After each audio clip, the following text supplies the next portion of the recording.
Good morning everyone, स्वागत है आपका हमारे चैनल पे। और आप सभी जानते हैं आज है 19 अगस्त 2025। यहाँ पर इम्पॉर्टेंट टॉपिक को कवर किया जाता है। ये हमारा मेंस कोर्स भी चल रहा है। 9430357042 पे आप कॉल करके जुड़ सकते हैं। मेंस का बीपीएससी मेंस 71, ठीक है। और ये पीडीएफ आप देख रहे हैं, इसको अगर आप प्राप्त करना चाहते हैं तो आपको एक छोटी सी प्रक्रिया से गुजरना पड़ेगा, जिसमें आपको 499 का जो है ना पे करना होगा, पेमेंट करना होगा और इस क्यूआर कोड में, ठीक है। फिर आपको शेयर करना होगा हमारे साथ, फिर आपको ग्रुप में ऐड कर दिया जाएगा। लगभग 15 लोग वेटिंग में आ चुके हैं अब तक, ठीक है। तो इससे फायदा क्या होगा आपको, ये जो पीडीएफ आप देख रहे हैं ना, इसको आप अच्छे से रिवाइज कर पाएंगे, ओके। तो आइए हम लोग फटाफट अपने इंपॉर्टेंट टॉपिक को देखते हैं। सबसे पहला यहाँ पर देखिए, हमारे प्रधानमंत्री जी और रशिया के जो प्रेसिडेंट है वो है यहाँ पे। तो यहाँ पे भारत ने समर्थन किया है कि जो यूक्रेन संघर्ष है उसको जल्द से जल्द खत्म किया जाए। तो यहाँ पे जो हमारे यहाँ पे रशिया के जो प्रेसिडेंट हैं, तो उनका जो पहल है, जो अलास्का में बातचीत हो रहा है अमेरिका के साथ, ठीक है। तो इनका स्वागत किया है इन्होंने कि जो 3.5 साल से जो युद्ध चल रहा है वो जल्द से शांति में बहाल हो जाए, ठीक है। तो सबसे पहला जो अलास्का को याद रखिएगा, जहां पे व्लादिमीर पुतिन और ट्रंप जो है हाई लेवल कमेटी किए हैं यहाँ पे यूक्रेन संघर्ष को लेकर। यूक्रेन का मैप को ध्यान में रखिएगा, लास्ट में हम लोग इसको देख लेंगे, ये क्वेश्चन पूछेगा आपसे। फिर यहाँ पर आ जाइए, हाईकोर्ट ने अभी जो है ना काफी सख्त टिप्पणी किया है। कहाँ पे? असम की सरकार को। क्यों किया है? क्योंकि असम जो है ना आपका 5th शेड्यूल और 6th शेड्यूल है ना, हमारे संविधान में टोटल 12 शेड्यूल है। तो हमारा जो 6th शेड्यूल है उसके तहत आता है असम, त्रिपुरा, मिजोरम और मेघालय, ठीक है। ये 4 स्टेट आते हैं 6th शेड्यूल के कारण। यहां पर ट्राइबल एरिया है, ठीक है। एक होता शेड्यूल एरिया, एक होता ट्राइबल एरिया। तो असम जो है ना ट्राइबल एरिया के तहत आता है। ये क्वेश्चन पूछा जाता है कि जो जनजाति से जुड़ा हुआ प्रशासन है किस शेड्यूल में मेंशन है। तो वहां पर देखिएगा 5 लिखा होगा, 5th शेड्यूल या 6th शेड्यूल। तो आपको वहां पे 6th शेड्यूल के साथ जाना है। इसमें पता है जैसे झारखंड जो है ना आपका वो 5th शेड्यूल में जुड़ा हुआ है। तो इसमें क्या होता है कि जो भी ट्राइबल की जमीन है ना, वो गैर ट्राइबल को आप ट्रांसफर नहीं कर सकते। 5th शेड्यूल का रूल है ये। और 6th शेड्यूल में क्या बात किया गया है, तो ऑटोनॉमी, जो डिस्ट्रिक्ट काउंसिल होता है ना, वहां पे जनजाति लोग अपने हिसाब से ऑपरेट करते हैं, उसको अपने कल्चर को ध्यान में रखकर, अपनी परंपराओं को, ठीक है। इसलिए उसको काफी संवेदनशील जो है ना एरिया कह के उनके लिए 6th शेड्यूल का प्रोविजन किया गया है हमारे संविधान में। यह क्वेश्चन पूछा जाता है। अभी देख लीजिए, नाटो न्यूज में आ गया है, 1949 में बना हुआ था। ये एक सैन्य संगठन है, एक देश पे हमला होगा सभी देश पे हमला माना जाएगा, ठीक है। नाटो के प्रमुख का नाम याद रखिएगा, मार्क रूट करके कुछ नाम है, ये इंपॉर्टेंट है। नाटो का इस बार जो कहाँ हुआ है सम्मेलन 2025 का, तो नीदरलैंड में शायद होगा, नीदरलैंड में, इसको भी ध्यान में रखिएगा। तो अभी न्यूज में क्यों आ गया, क्योंकि अभी राष्ट्रपति पुतिन और ट्रंप के बीच जो बातचीत हुआ ना, उसमें रशिया ने बोला कि देखिए हम युद्ध अभी का अभी खत्म कर देंगे, लेकिन जो यूक्रेन डिमांड कर रहा है नाटो का मेंबर बनने के लिए, ठीक है, नाटो का मेंबर बनने के लिए, और क्रीमिया जो क्षेत्र है उसको वापस जो मांग रहा है, ये दोनों हम नहीं देंगे, ये दोनों होने भी नहीं देंगे। अगर इस पर राजी कर जाता है यूक्रेन तो हम युद्ध को जो ना शांति में तब्दील कर देंगे, ठीक है। तो अभी जो है ना कल कहीं न्यूज आपने देखा होगा, ट्रंप जो है जेलेंस्की जो यूक्रेन के राष्ट्रपति उनसे बातचीत किए, तो उन्होंने कहा, संकेत दिया है कि देखो यूक्रेन, नाटो और क्रीमिया का जो जिद है ना तुम्हारा, वो छोड़ दो, बाकी सब कुछ ठीक हो जाएगा, ऐसा संकेत इन्होंने दिया है। अभी देख लीजिए यहाँ पे ग्रीन, जिसको हरित अर्थव्यवस्था लिखा हो ना, इसको बोलेंगे ग्रीन इकोनॉमी। इसका मतलब क्या होता है और महिलाओं की क्या भूमिका है। देखिए ग्रीन जीडीपी में या ग्रीन अर्थव्यवस्था की अगर बात करें हम लोग यहाँ पे, तो पर्यावरण संरक्षण का कॉन्सेप्ट को इसमें शामिल किया जाता है कि हमारा ऐसा अर्थव्यवस्था हो जो विकास भी करे और पर्यावरण का संरक्षण भी करे, हमारे संसाधनों का संरक्षण भी करे। ये चीज यहाँ पे लिखा हुआ है। आपसे मेंस का क्वेश्चन पूछेगा कि हरित अर्थव्यवस्था से क्या समझते हैं और महिलाओं से जुड़ा हुआ क्या समस्याएं देखने को मिलता है इससे। देखिए, पूरा घर का जिम्मेवारी पानी से लाने को लेकर, चारा इकट्ठा करने तक, जंगलों में लकड़ियां इकट्ठा करने तक, दूर दराज से पानी लाने तक, बच्चे बुजुर्गों का देखभाल करना, घरों का देखभाल करना, खाना पकाना, ये सब के लिए महिलाएं पैसा जो है ना नहीं डिमांड करती है, लेकिन इसको जीडीपी में शामिल नहीं किया जाता है। आप देखोगे महिला से जुड़ा हुआ जो नीति है उसमें महिलाओं का भागीदारी है ही नहीं।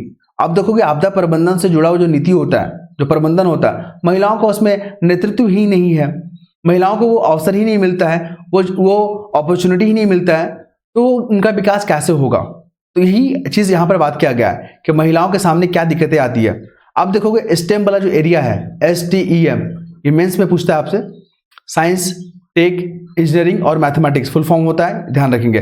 तो महिलाओं जो है ना इसमें काफी बढ़ चढ़कर पार्टिसिपेट करती है, लेकिन जब जमीनी पर आप देखोगे ना तो नीति निर्माण में इनका हिस्सा काफी कम है, प्रबंधन में इनका जो है भागीदारी काफी कम है।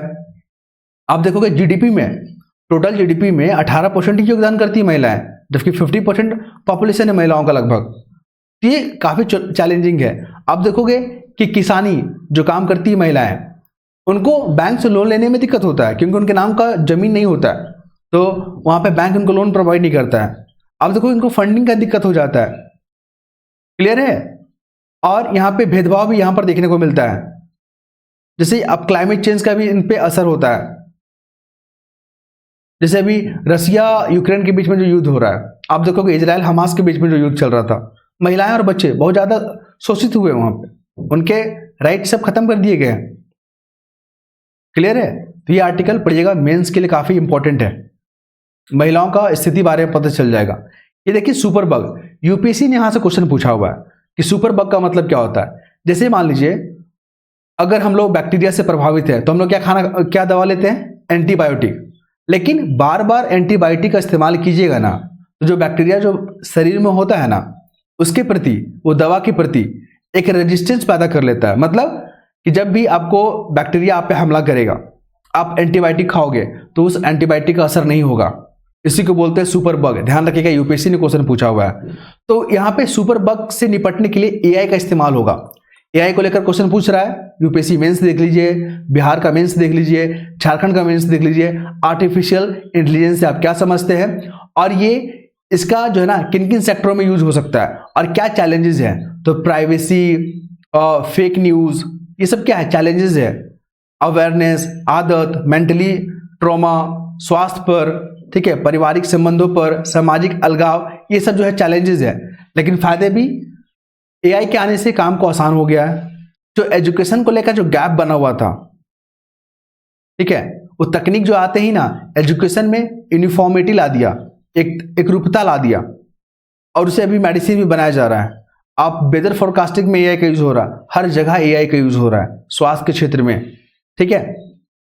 यहां से मेंस का क्वेश्चन पूछेगा कि एआई से आप क्या समझते हैं और ये स्वास्थ्य के क्षेत्र में किस प्रकार जो है ना सकारात्मक रोल अदा कर रहा है, प्रकाश डालें, यही सब लिखना होगा आपको।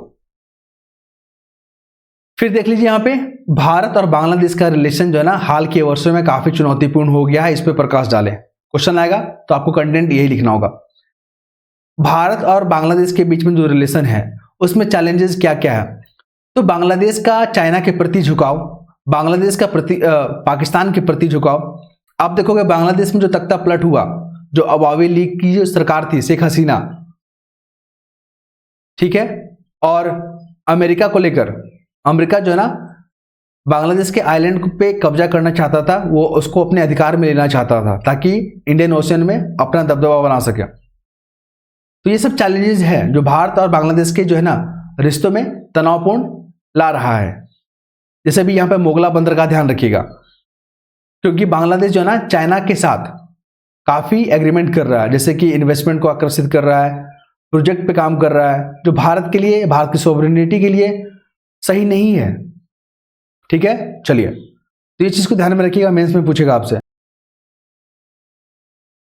उसके बाद हम लोग बात करते हैं यहाँ पे, देखिए ब्रिटेन का जो प्रधानमंत्री है कियर स्टार्मर, किस पार्टी से जुड़े हुए हैं, लेबर पार्टी से। ये क्वेश्चन पूछ रहा है, 2-3 एग्जाम में मैंने ये क्वेश्चन को देख लिया है, ठीक है, इंपॉर्टेंट है, ध्यान रखिएगा। जो प्रमुख न्यूज में हैं वो किस पार्टी से जुड़े हुए हैं। जैसे कि आप डोनाल्ड ट्रंप को देख लीजिए, रिपब्लिकन पार्टी से। ये सब याद रखिएगा, एक तरफ प्रमुख का नाम देगा और उसका पार्टी का नाम देगा, मैच करने के लिए पूछेगा आपसे, ठीक है। तो अभी इन्होंने एक नीति बनाया है कि जो भी ब्रिटेन में रहेगा प्रवासी, अगर वो अपराध करता है तो उसको अपील तो बाद में करेगा, पहले उसको जिस देश से आया था ना उस देश में भेजेगा। तो ऐसा नीति बनाया है, पहले निर्वासित और फिर अपील। ये क्वेश्चन आपसे पूछेगा कि अभी हाल ही में किस देश ने पहले निर्वासित और फिर अपील जैसे जो है ना प्रावधान किए हैं, तो ब्रिटेन आंसर हो जाएगा।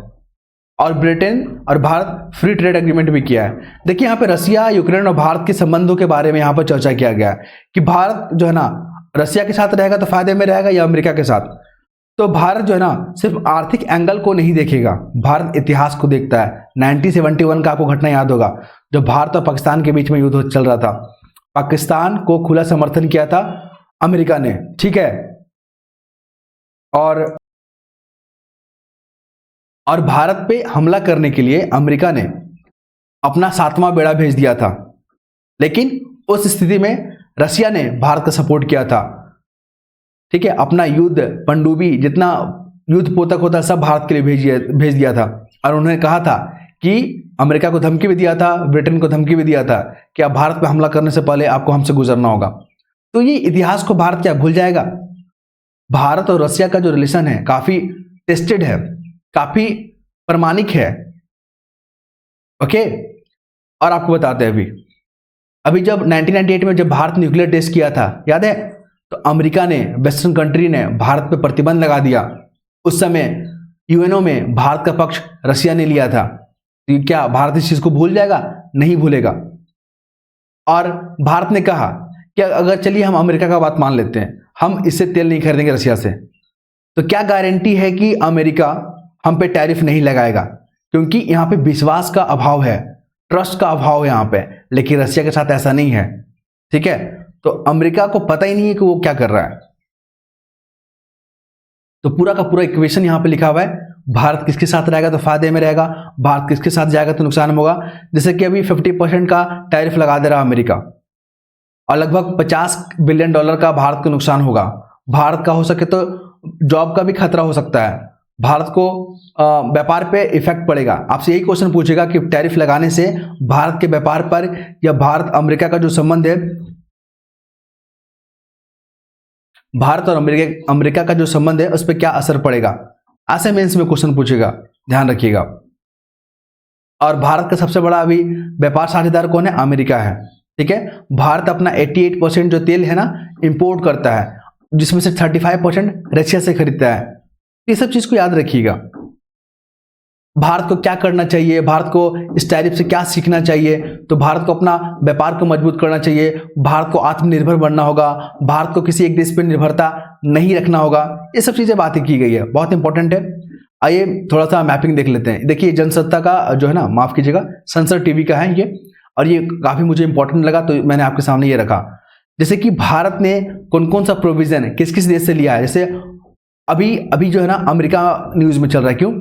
एक तो टैरिफ को लेकर, और भारत में प्रेसिडेंट, वाइस प्रेसिडेंट का इलेक्शन होने वाला है। तो उपराष्ट्रपति जो पद है उसको कहां से लिया हम लोग? अमेरिका से। इस चीज को याद रखिएगा, बहुत इंपॉर्टेंट है, आएगा अमेरिका को लेकर। फिर यहां पर देखिए मूल कर्तव्य, फंडामेंटल ड्यूटीज कहां से लिए? रसिया से लिए, रसिया भी न्यूज में आ रहा है। ब्रिटेन से हम लोग फ्री ट्रेड एग्रीमेंट किया ना, तो एकल नागरिकता। फिर विधि निर्माण की प्रक्रिया, विधि का शासन कहां से लिए हम लोग? ब्रिटेन से लिए। फिर यहाँ पे इमरजेंसी, अभी आपने देखा कि 25 जून को जो है आपातकाल जो डे था, काला डे बनाते हैं उसको, जर्मनी से लिए हैं। फिर यहाँ पर राष्ट्रपति का निर्वाचन आयरलैंड से लिए हैं। संविधान में संशोधन को लेकर दक्षिण अफ्रीका से लिए हैं, ठीक है। राज्यपाल की जो नियुक्ति है वो कनाडा से लिए हैं। तो इंपॉर्टेंट जो यहाँ पर बोल्ड में लिखा हुआ उसको ध्यान में रखिएगा, क्वेश्चन बहुत बार पूछता है, अब यकीन मानिए बहुत बार पूछता है। फिर यहाँ पर देखिए इक्वेटर कौन कौन सा जो है ना अफ्रीका का जो कंट्री है, जैसे कि Congo, Gabon, democratic of Republic Congo हो गया, युगांडा हो गया, केनिया हो गया, ओके, सोमालिया हो गया। ये जो है ना ट्रॉपिक ऑफ कैंसर से पास करता है, माफ कीजिएगा इक्वेटर से पास करता है, वो कंट्री पूछ लेता है। फिर ब्राजील जो है ना, बोलिविया, पैराग्वे, ये चिली, ये अर्जेंटीना, दोनों को याद रखिएगा। मैपिंग को अगर ध्यान में रखते हैं ना तो 4 से 5 क्वेश्चन एग्जाम में आप सॉल्व कर पाओगे। यहाँ पर देख लीजिए सबसे ज्यादा बिहार में बारिश कहाँ होता है? किशनगंज में होता है। ये क्वेश्चन बार बार पूछ रहा है, बार बार पूछ रहा है। अभी बिहार में जितना भी एग्जाम हो रहा है ना, बिहार से जुड़ा हुआ कम से कम 15 से 20 क्वेश्चन पूछे जा रहे हैं।